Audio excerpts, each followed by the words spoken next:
Good evening, everyone. Welcome to Catalyst for Change. So in part one, we explored what is consciousness, and we looked at the difference between the brain, the mind, and consciousness.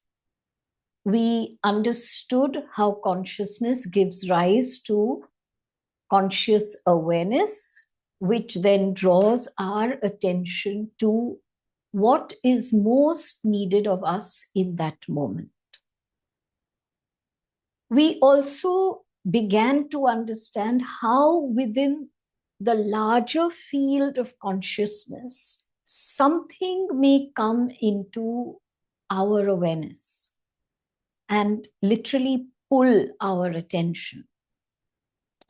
And something happened to me just this last week that made this idea so real for me. I was conducting an online Lionsgate portal meditation on 8/8. Normally, I record everything directly on Zoom. I don't separately record the Zoom sessions on my phone. But that afternoon, I had a very clear thought. Record the meditation separately on the phone. And it was so strong and clear that I did. I didn't connect the phone to the computer or to the Wi-Fi. I simply placed my phone in front of me so that the phone could record the meditation as I was conducting it. Later that evening, when we were just a very few minutes into the Zoom session, and some of you were there, with more than 100 people who had joined and signed up for the meditation, the Wi-Fi became extremely unstable. The sound kept dropping, my voice was coming and going. And the meditation was nowhere near as smooth as I would have wanted it to be.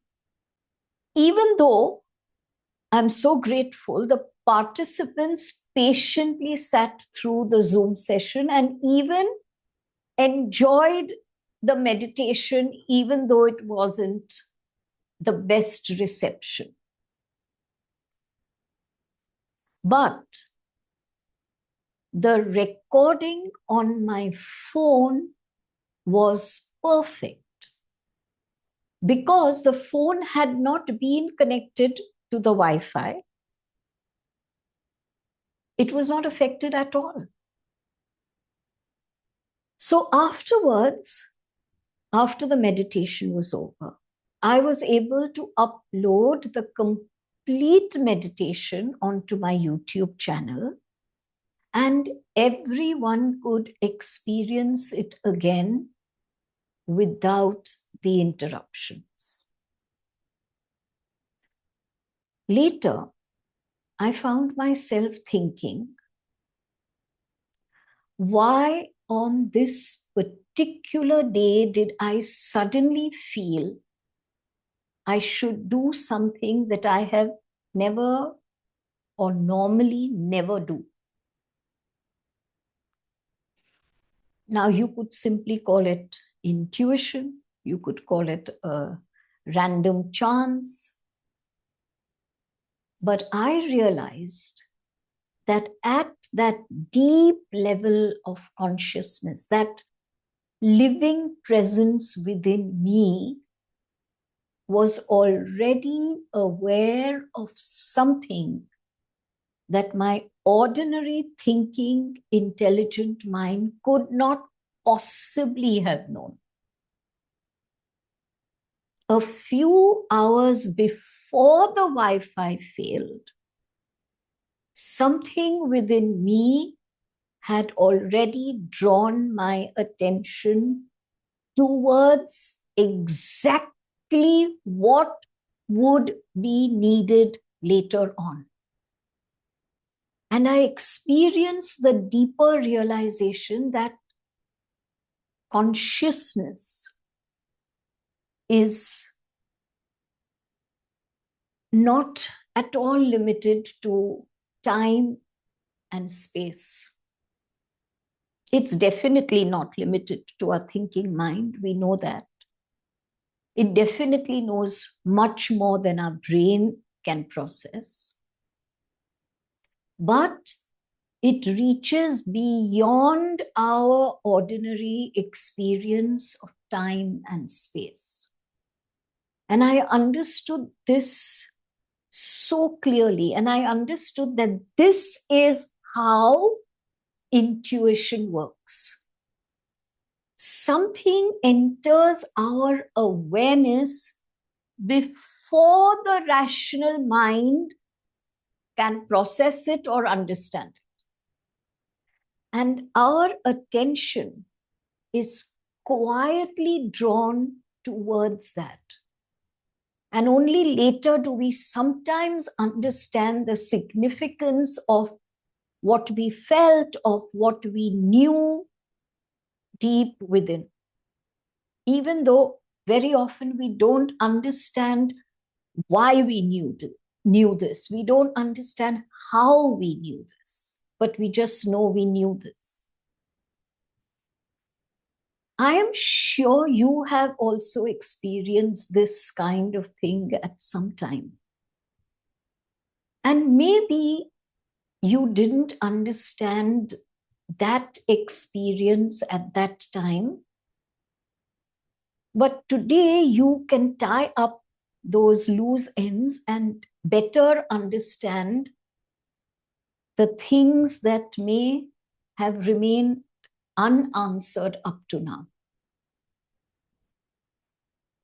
And this is where the subject becomes really interesting. Because if there is a deeper consciousness within us that can sometimes guide us beyond what the thinking mind consciously knows, then the next question would naturally be, why aren't we able to hear or follow that guidance all the time? What gets in the way? Because the guidance I know is there constantly. What gets in the way? And that brings us to what we are going to explore today. What happens between that deeper consciousness and the way that we actually live? If the soul is connected with divine wisdom, if the soul is the representation of divine love and truth, why then do we so often react from fear, anger, harshness, cruelty, insensitivity? Why do we continue to repeat painful patterns? Why do we sometimes know what is right, but still do what we know is wrong? Why does a small event create such a large emotional reaction? As I observed just 2 hours ago, the spiritual answer is that the soul is covered, is hidden. The soul does not disappear. The soul is not damaged. The soul is covered by fear, conditioning, old beliefs, emotional wounds, habits that we have created to protect ourselves. shame, the works, everything covers the soul. And the reason this happens is that the energy of the soul is so refined, far more refined and subtle than the energy of everything that is covering it. Denser, heavier energies shall always be able to sit on top of the subtle energies and cover them. Keep those subtle energies hidden from us. That is what happens. There is a way out of this. Yes, it is a long one. It is a slow one. But the first step is the most important. And the first step is recognizing what is covering the divine principle of your soul. Because what may be covering mine may not be covering yours. And if we are keen to allow the consciousness of our soul to guide our choices, then we must be willing to make that effort to look at and often even revisit the old wounds that have created the stories that our mind tells us. We must be ready to understand these stories which continue to create new wounds unless we take action to break the loop, the connection that exists between the wounds and the stories. We shall keep going round in the same circles that keep us entrapped in the life patterns we encounter so regularly. So, what will help us to break out of this loop? There's a simple answer, and that is healing. But it is not as simple as we often believe it to be. The word healing that we throw around so casually without truly understanding its depths is a very complex term. To understand this complexity, let us today deep dive into the 6 layers of consciousness. But first, we must understand that though I shall talk of these layers individually, in fact, when an event takes place, we move through several layers all at once, simultaneously or within a few nanoseconds of each other. Let's name the layers first. First layer, sensing and feeling. At this layer, the body and the senses experience something before we can even start explaining it. Second, perception. Here, the brain organizes everything that we see and hear and feel so that we can recognize exactly what is happening. Third, thought and meaning. At this layer, the mind interprets the experience using the data bank of our thoughts, our memories, our beliefs, past experiences. The fourth layer is the layer of personal identity, where we connect this experience that we are going through in the moment to our identity. The me, the my wounds, my history, my family. What does this say about me? Personal identity. Then comes the fifth layer, very important layer, the layer of reflective awareness, where we step back and we observe. We begin to observe what is happening within us instead of being caught inside of it.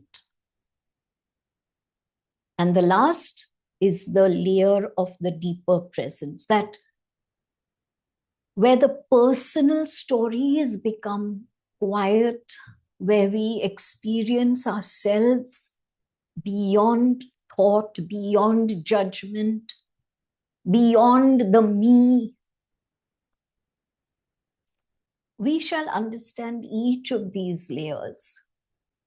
But here is an interesting point that I want to bring up. We are not studying these layers in order to reject anything in us. We are not looking at these layers in order to judge anything in us as good or bad. We are doing this to bring about a deeper spiritual understanding into each one of our human experiences. Remember that cliched truth? We are all souls having a human experience. So let's go through the layers in depth, starting with layer 1, the layer of sensing and feeling. At this layer, we receive the most basic experience, and it takes place first, always. In fact, this basic experience is felt before we are even aware of it, and definitely before we can explain it. So, what is included in this layer? Sound, color, warmth, cold, pain, movement, hunger, pleasure, discomfort, fear, safety. Let me give you an example. A baby feels warm and safe when it is held by someone. The baby does not think, it doesn't reason, it just experiences this person is taking care of me. This person cares for me. The baby has no explanation for it.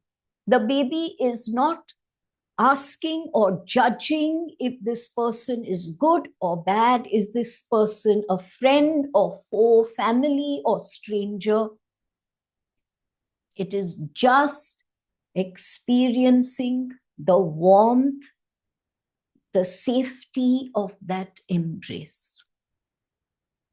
Similarly, an animal may hear a sudden sound and instantly become alert. There is no long reasoning or process in this. There is a sound, the body reacts, the feeling comes, and the animal responds or reacts, whatever way you choose to explain that. But there's no explanation needed. And in many ways, we are not so different. If you remember, in an earlier catalyst, we had discussed how important it is to interrupt the stress response at the level of the body itself by slowing down the breath, by lengthening the exhalation, so that we do this before the mind begins building a threat story around what is happening. This is why the body matters so much. Very often, the body is the first place where an experience shows itself. From a spiritual point of view, the body is also an important receiver of what that deeper consciousness is communicating with us. It communicates with us through our bodies. That deeper consciousness registers more than the mind can understand in any moment. And the body responds to that communication, even though we cannot explain why. But we must be careful here and not get carried away. Every single sensation in the body is not a spiritual message. Sometimes you are just tired. Sometimes you are just hungry. Sometimes you are unwell. The body will give you those messages. The point here is that we stop ignoring the body and become more aware of all its reactions.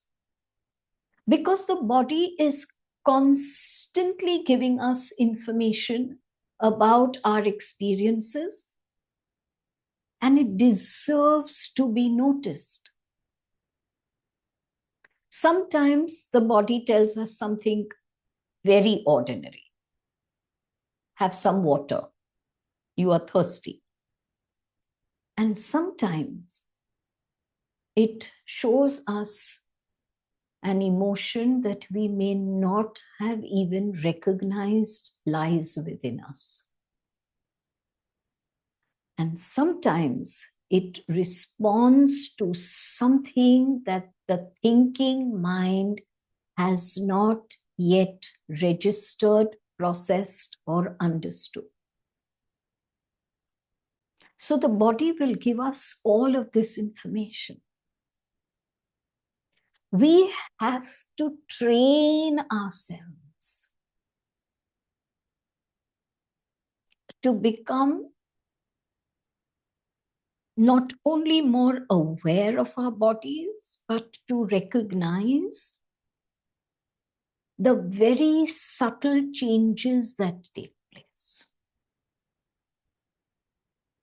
Because very often those subtle changes are important so that we can stop spiraling into emotion. Now let's move on to layer 2, the layer of perception. In part 1, we understood that all our senses send information to the brain.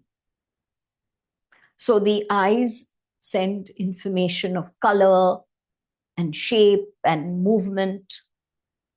The nose sends information about the smell. The ears send information about the sound, and so on. The brain brings all of these separate pieces of information together: sight, sound, smell, hearing, texture. And all of this information is processed by the brain, and we then understand and say, that is a person who is walking towards me. That voice is very loud. That rose is so fragrant. The air is so cool. So all of this information comes first through our senses. The brain processes it, and that's how we understand it. Now, you may think this takes so long. It doesn't. Remember what I have said? It happens almost simultaneously. That is why you are hearing my voice and understanding the words almost at the same second that I'm saying them. Almost. But this is where things get very interesting. Our perception is not a perfect recording of reality. The brain receives all the information, but it selects which information to pass on to the mind. Wow. You and I have no control over this. No conscious, intelligent control. So the brain receives all that information, sight, sound, smell, texture, hearing. It will not pass all of that information to the mind. It will select what to pass on to the mind. Do you remember I have made an earlier video, the title of which is something like, "The brain is not here to tell us the truth." If you haven't yet watched the video, please watch it. The brain notices everything, but it chooses to ignore some things. What does it ignore? And why does it ignore? It compares the present with the past. Stay with me. The brain gets all the information, processes it. But before passing on the information to the mind, it compares all of this information that it has received in the present to everything that it has stored from the past. And depending upon this comparison, it then chooses to ignore some things and to pay attention to a few things and pass only those to the mind. This means that we often do not see only what is happening. We see what our past has trained us to expect. I repeat,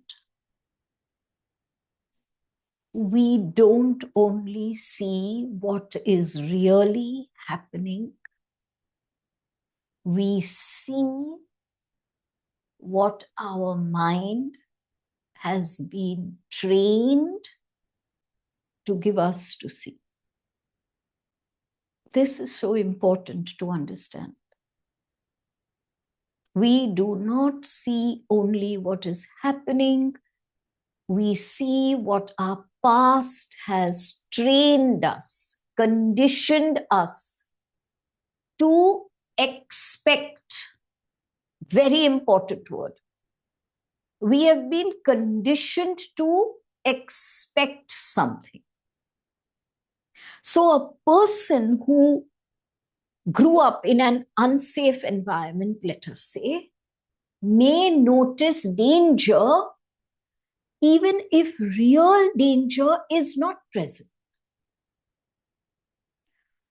A person who was consistently criticized as a child may react to something that he or she perceives as disapproval, but which in fact may just be an observation. For example, a mother tells her daughter, "Would you like to change out of that dress? Isn't it a little tight?" The mother was making an observation. The daughter, who had grown up in her household where the father, the grandparents were highly critical people, hears the statement and blows up because she is hearing it as disapproval, as criticism, as calling her fat. The mother didn't even use the word fat. Our perception is shaped by our experiences. This means we do not always see life clearly.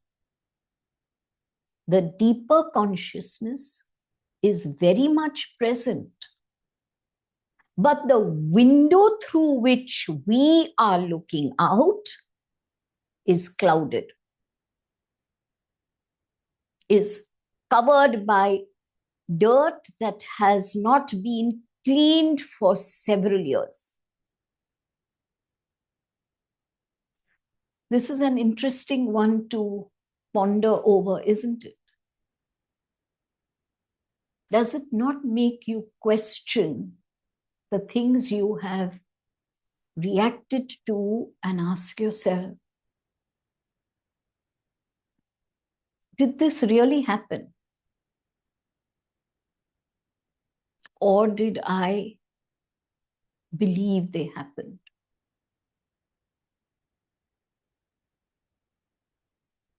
Was this a fact?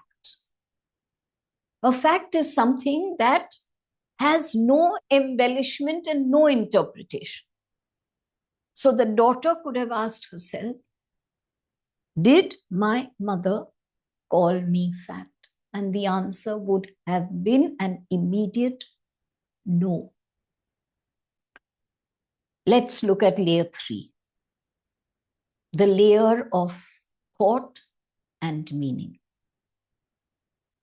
In the second layer, the brain gathers all that information, selects the information that it shall pass on to the mind. And at the third layer, the mind takes the information that it has received from the brain and gives it a meaning. For example, you sent a message to a person. That is a fact.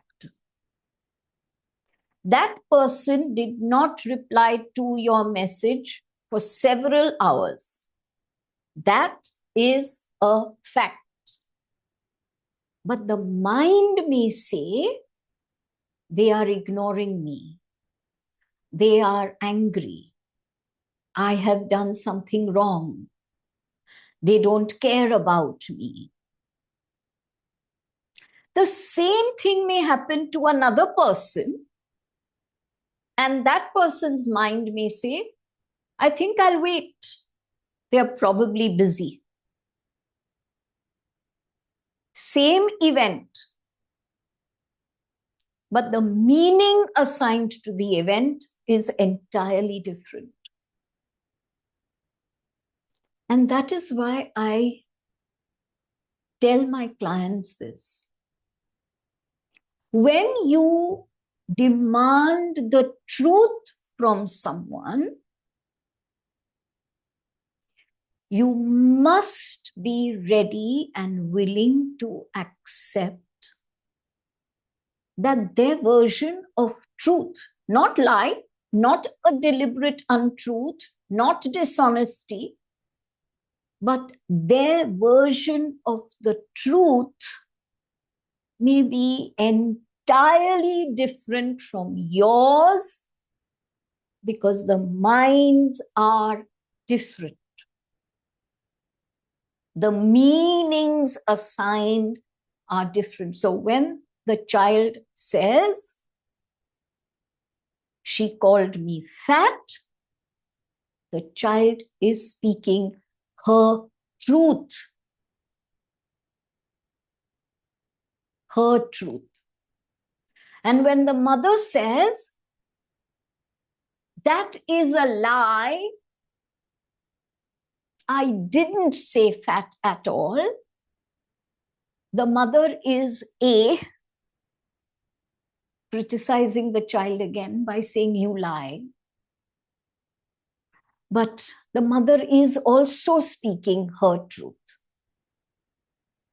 And it is not important, it is not material which truth aligns closer with the facts. It is not material. My truth is as valid as your truth. So, where does this meaning come from? The mind assigns the meaning using that same database, the database of memories, past experiences, beliefs, fears, judgments. If someone has experienced abandonment, to them silence may feel like rejection. If someone grew up around conflict, that same silence may actually feel very scary because, oh my God, what have I done? Why are they not answering? What if my message results in conflict between us? One feels rejected, the other one is extremely scared. The mind is trying to protect us. The brain is trying to protect us. In layer 2, the brain comes into play. And it selects and ignores based upon the past, but it is doing that because it believes it is protecting us. In layer 3, the mind gives interpretation to what the brain has sent to it, but the brain is also interpreting it based upon the past and also believes that its job, its function is to protect us. So the way the brain and the mind protect us is they predict the past, they predict the future by using the past and giving it meaning for the future in the present. So it uses the past as the yardstick. It bases its meanings and predictions upon that past. and it makes a prediction about the future, and thus to protect you, it gives you an interpretation, a meaning in the present. This is a very important part of spiritual psychology, something that I am working with so strongly in the past couple of years. We often react not only to what is happening now, but also to what the present moment awakens within us from the past. There is something of the past lying uncleared, unassimilated. A present experience awakens that, and we react to that awakening, not to what is happening in the moment. And I saw this so clearly happening to me not 2 hours ago. If there are wounds, if there are old wounds, they will always enter present situations. The mind then creates a story around the wound, and the story feels very, very real to us. The story feels very true to us because the emotion that comes up from that awakened wound is a very strong one.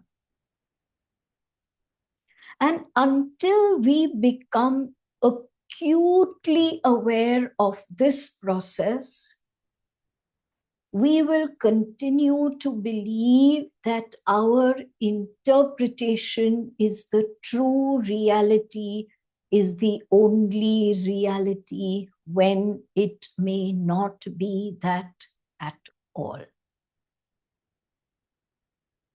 And can this acute awareness be inculcated?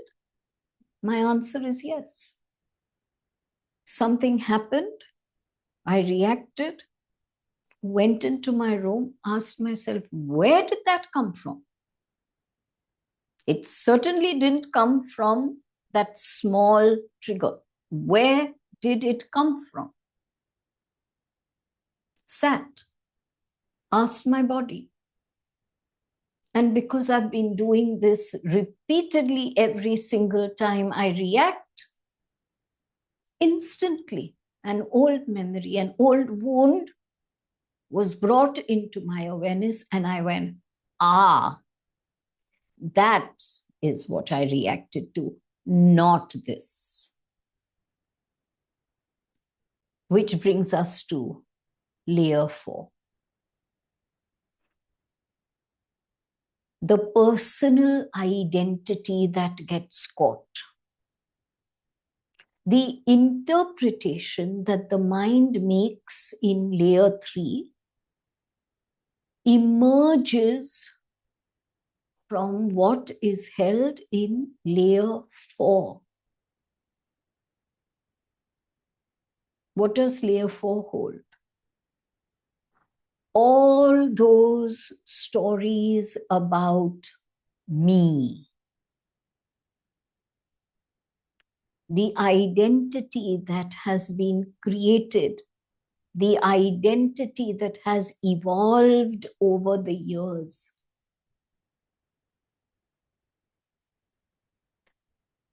So, of course, that identity starts with your name, then body, family, history, relationships, and then continues on to my beliefs, my successes, my failures, my wounds, my future. This layer of personal identity is very necessary. It helps us function as human beings. It carries who we are in the human experience. But it also carries the conclusions that we have formed about ourselves. Conclusions, not facts. And some of these conclusions are very positive ones. I am capable, I am loved, I am talented. But there are many that are very painful. I am not good enough. I cannot trust anyone. My needs don't matter. These conclusions, these beliefs, which, if you remember the catalyst on beliefs that we did, it's there on YouTube. We learned in that catalyst that beliefs are instructions to the brain and the mind.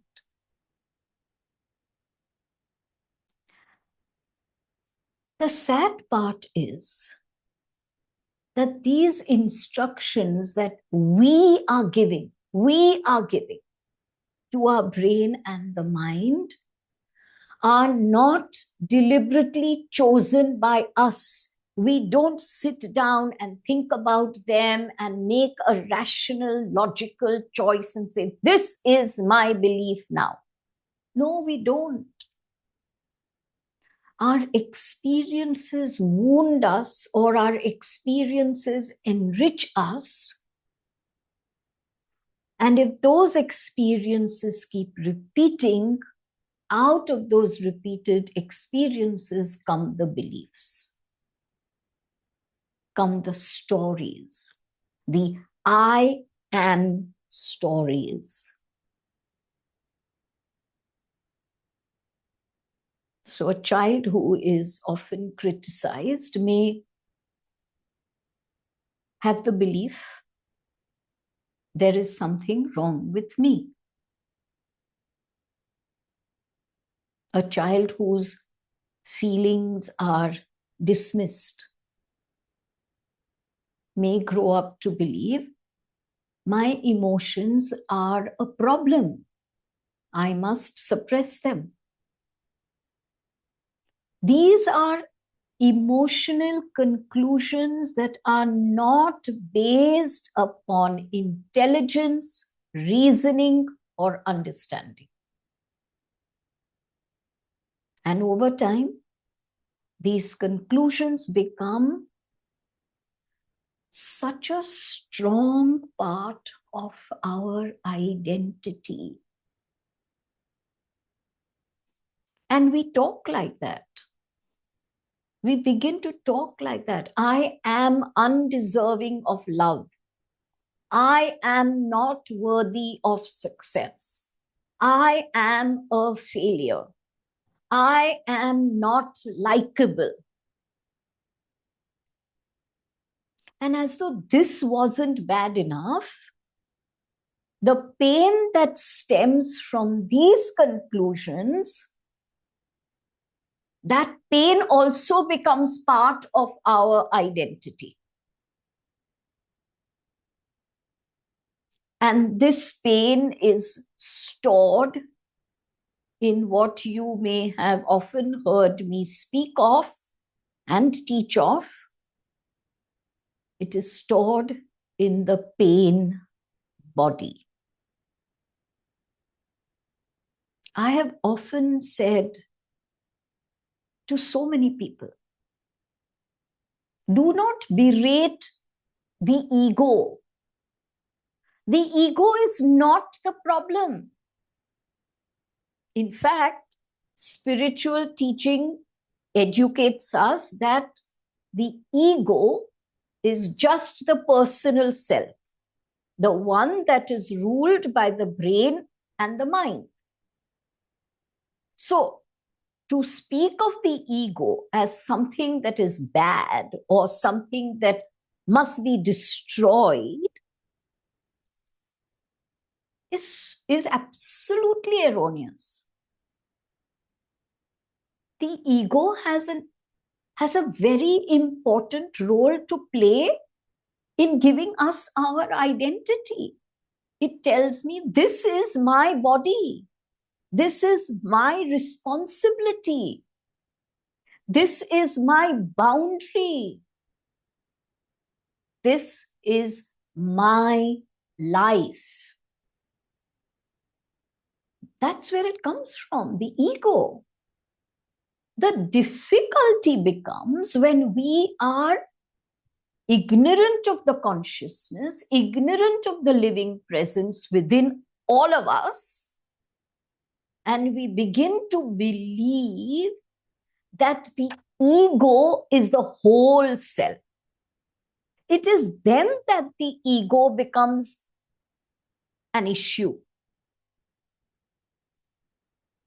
And when we believe, now this is important to understand, when we believe that the ego is the whole self, this is who I am, and we remain totally ignorant of that deeper living presence, then we become, very naturally so, we become self-protective, self-defensive. And for the purpose of survival, we then resort to anger, to control, to blame, to withdrawal, to superiority, to people-pleasing, to perfectionism. These are all survival strategies. The patterns may look different, but they are all just survival strategies to protect a wounded identity. So, anger cannot be judged as worse than people-pleasing, only because people-pleasing appears good. They are both unhealthy. They are both survival strategies. They are both protecting a wounded identity. So what we get caught in is not only our own survival strategies, but we get trapped in the survival strategies that we see others reacting with. So we react to their survival strategies with our survival strategies. And we really expect that that will bring harmony. How can it bring harmony? It's as foolish as saying, if both of us have a gun, there will be peace. Spiritual healing, please hear me well, does not require us to destroy the ego. It asks us to bring the ego, the identity, into alignment with the deeper consciousness of the soul. That is what healing is all about. So for those of you who are healers there, explain this to those who come to you, that what healing is attempting to do is align the ego, the identity that has been created by all these stories. It is attempting to align that identity with the deeper consciousness of their soul. And why is this alignment important? When this alignment takes place, our masks are able to drop. The wounded ego that needed to win, that wounded ego that needed to be right, instead begins to ask, what do I do to bring harmony?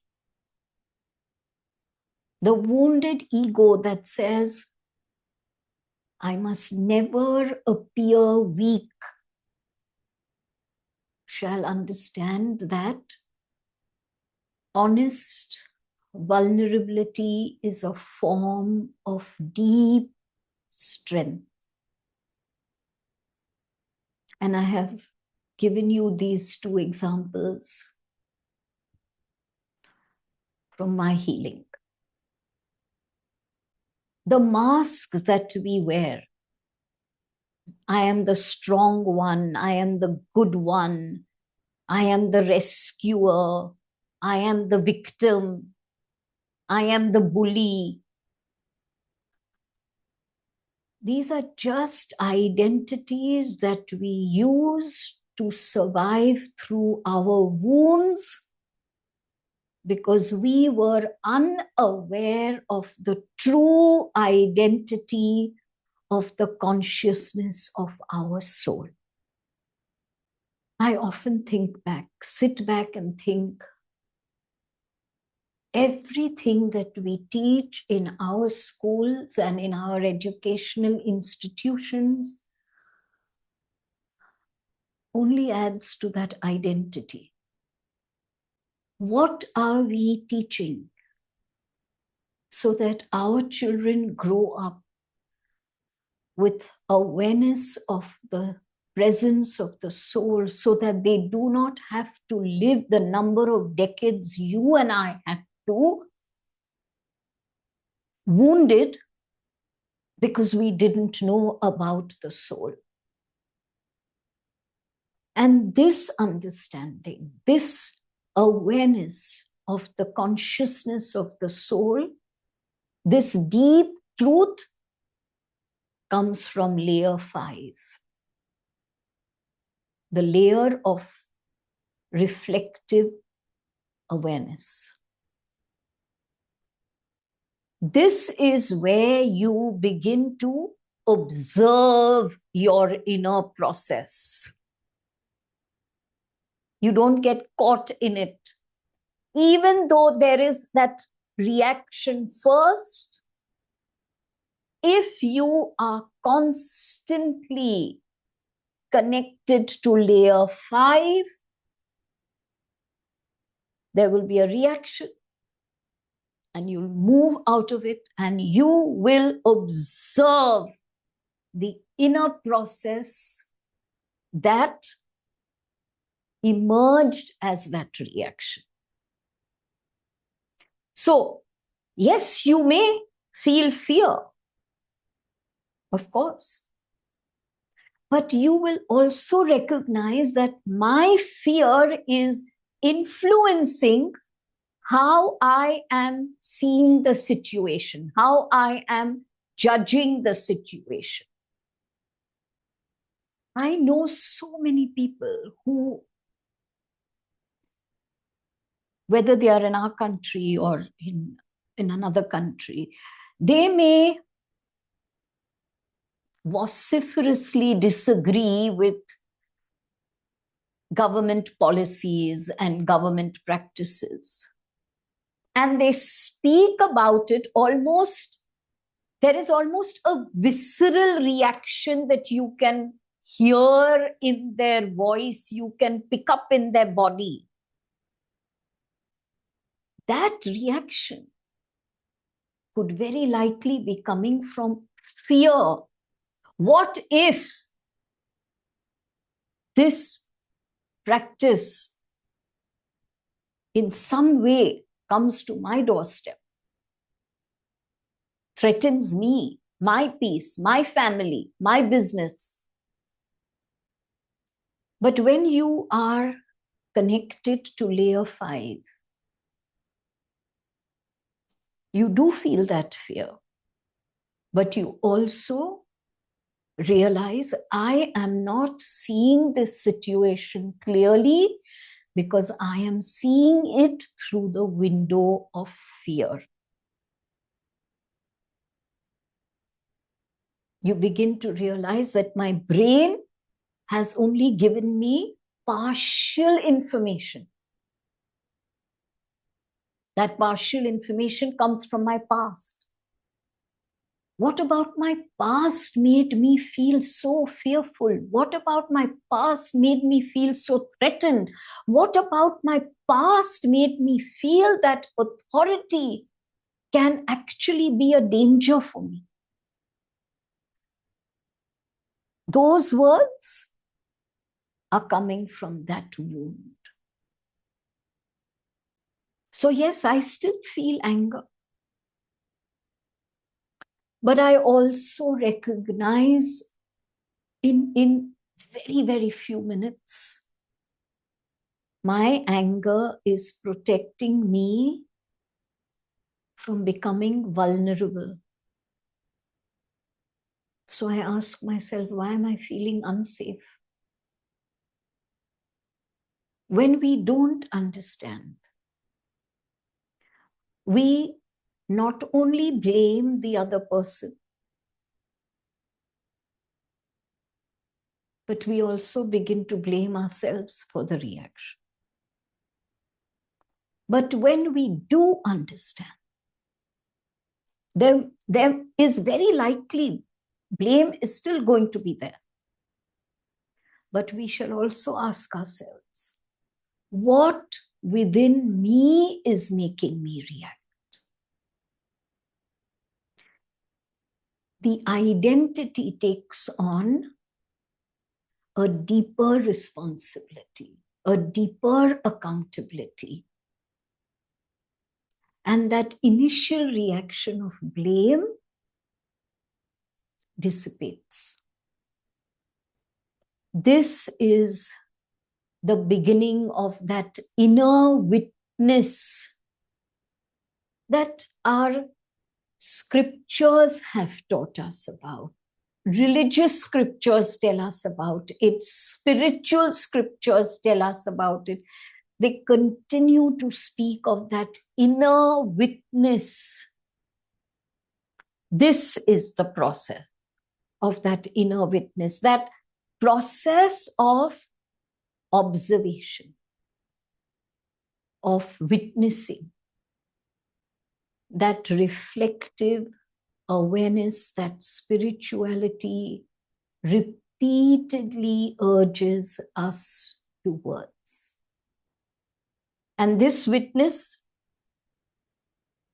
hear this well, this witness is not a judge.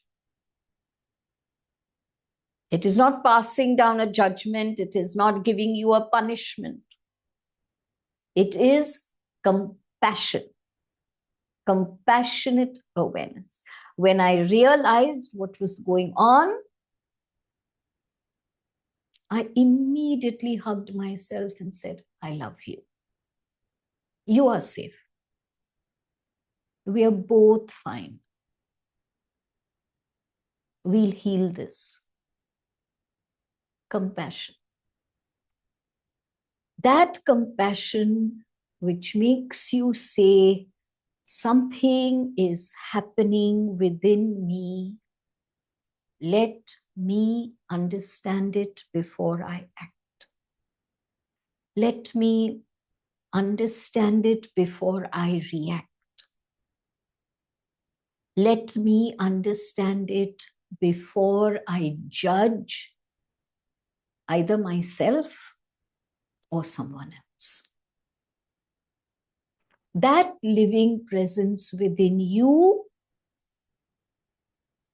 is not blinders. You're not putting blinkers on your eyes. No, no, no, no. You're very discerning. You're very observant. It is not telling you, you should not be angry. No.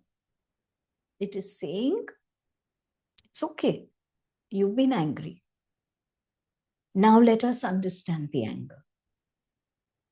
And you know, this is not only about us. This applies even when we are dealing with people whom we judge very strongly, people whom we believe are, let us say, dishonest or manipulative or corrupt or deliberately cruel, harmful. We also give them this same process, the benefit of the same process. But conscious awareness, reflective awareness, inner witnessing, compassionate awareness is not asking us to pretend that their behavior is acceptable. No. If it is wrong, it is wrong. But be careful that you are only looking at the facts, not the embellishments, not your interpretations. Compassionate awareness certainly does not say that everyone is divine and therefore whatever they are doing is fine. Not at all. Now that would be foolish, wouldn't it? What it is saying is recognize the dishonesty, the cruelty, the tyranny, the whatever. Recognize that if it is present, recognize the manipulation, definitely call out the corruption, but see what is true in its entirety. Ego identity makes you blind. Spiritual consciousness is not meant to make you blind. So do not substitute one blindness for another.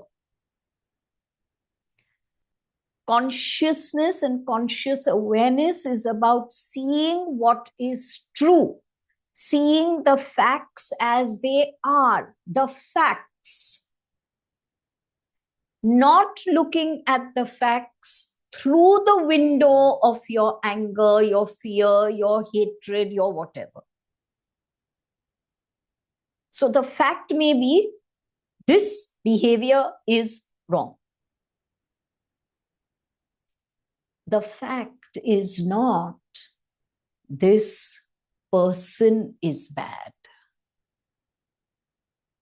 Can you see what we do? We are unable to separate the fact from the judgment of the person behind the fact. This behavior is wrong, not this person is bad. Spiritual consciousness is not asking you to ignore what is wrong.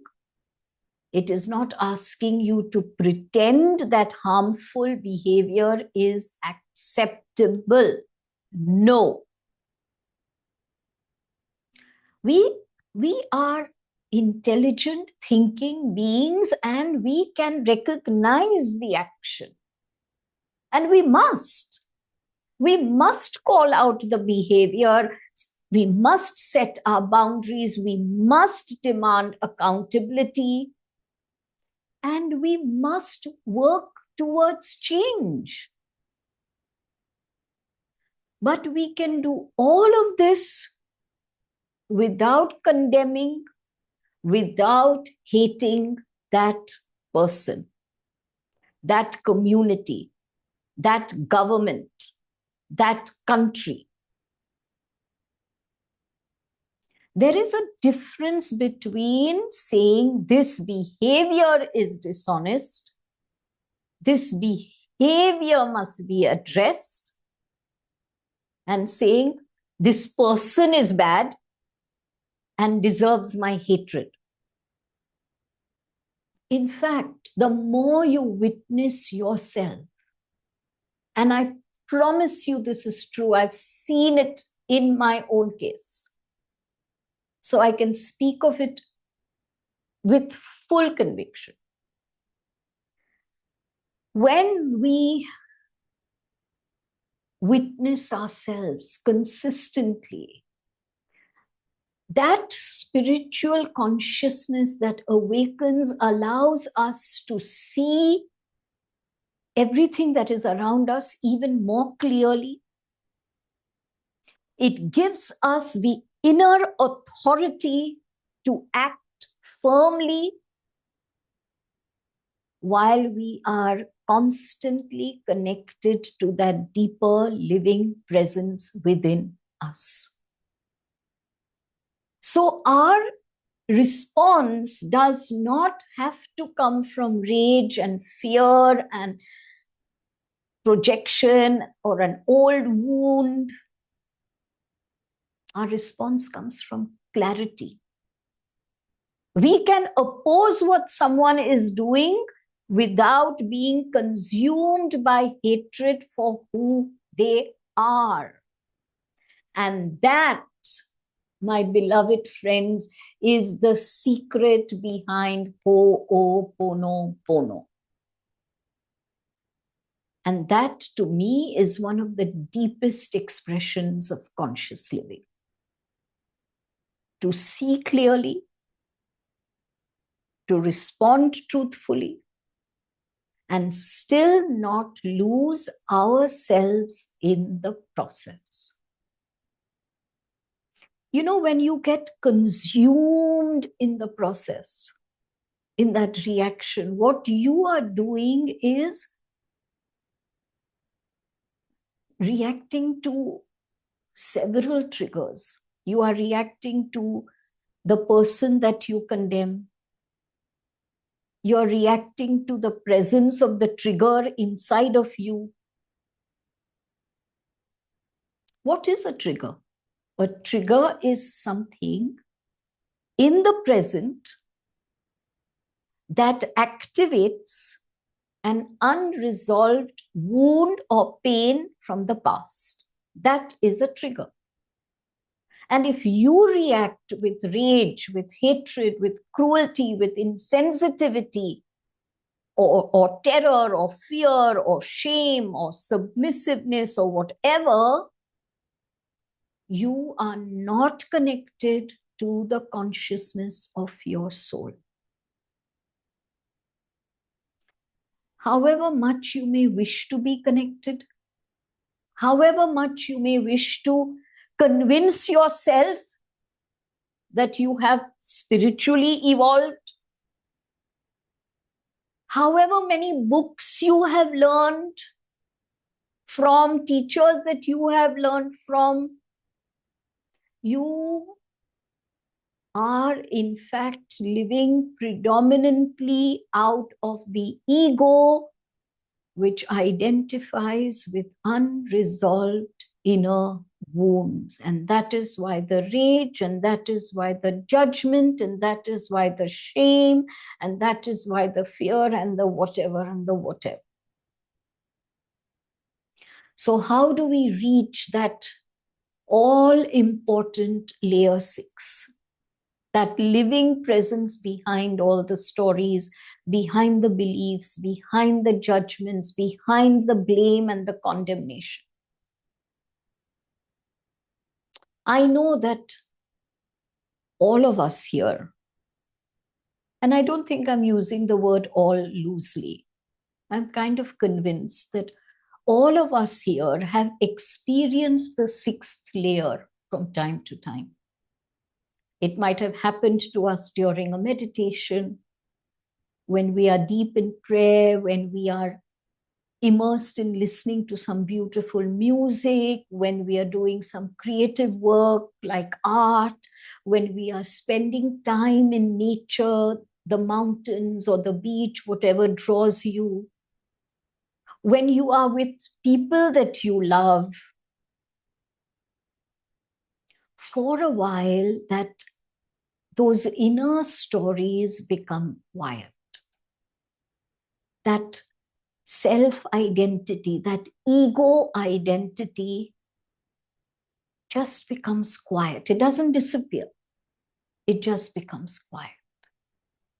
And as it quietens, consciousness expands.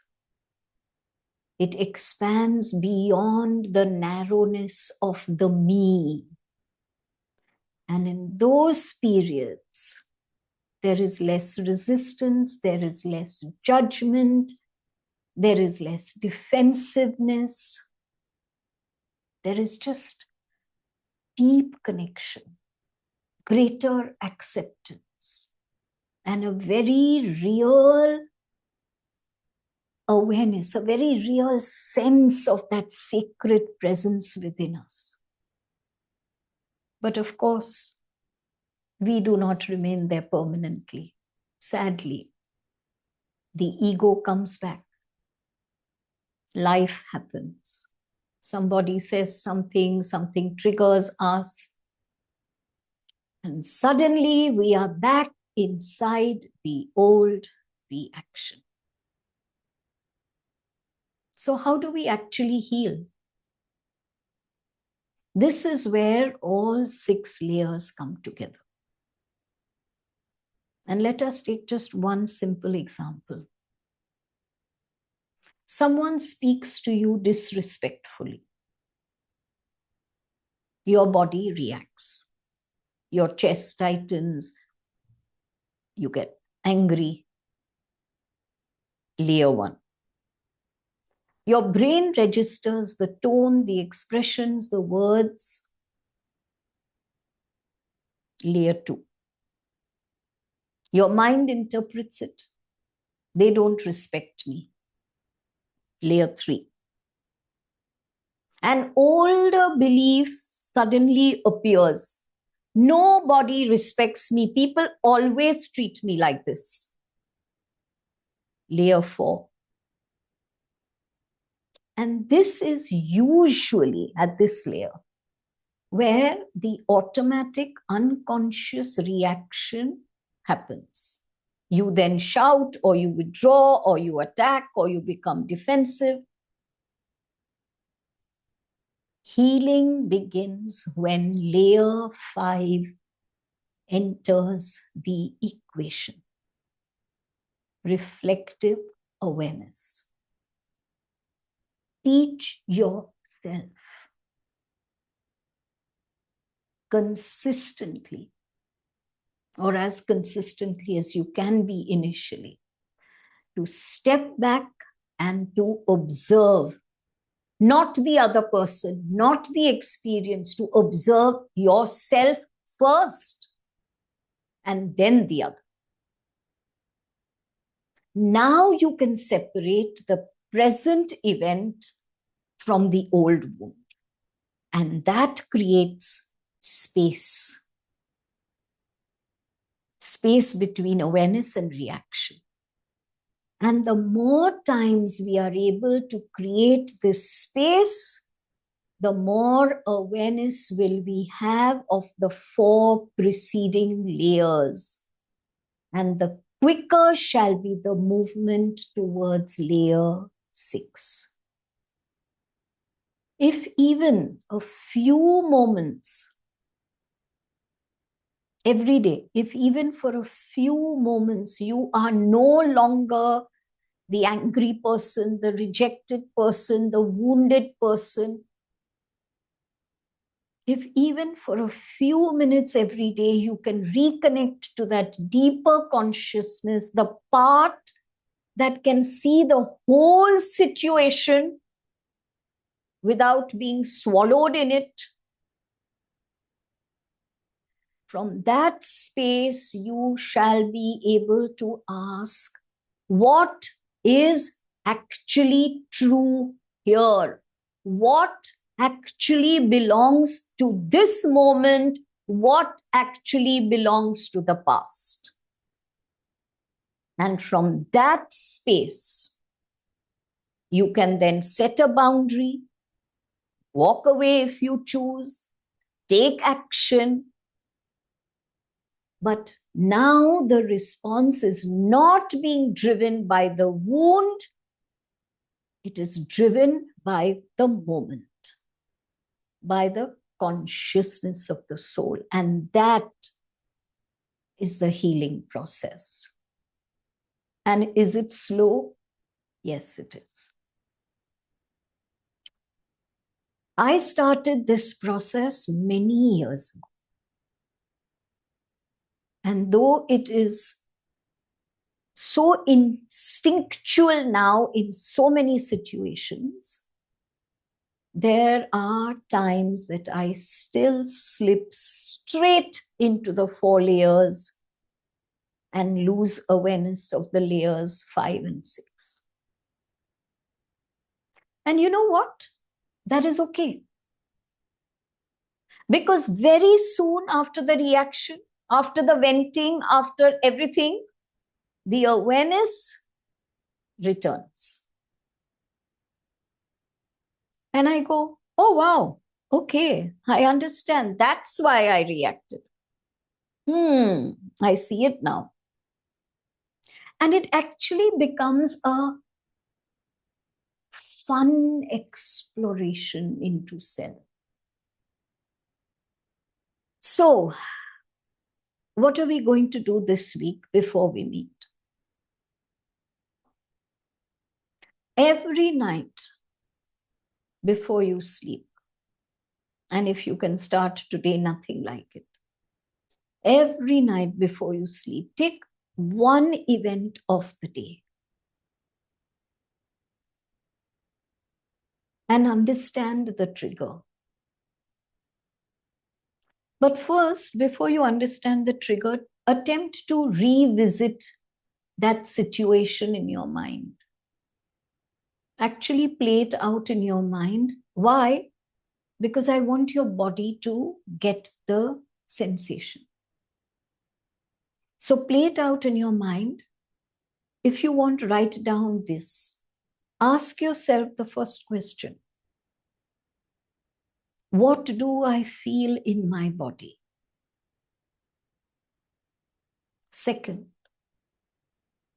what meaning did my mind give me of this event?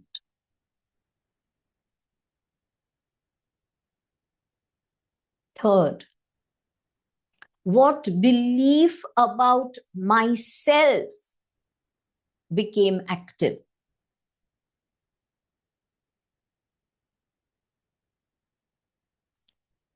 Was I reacting only to the present, or was the past also there with me?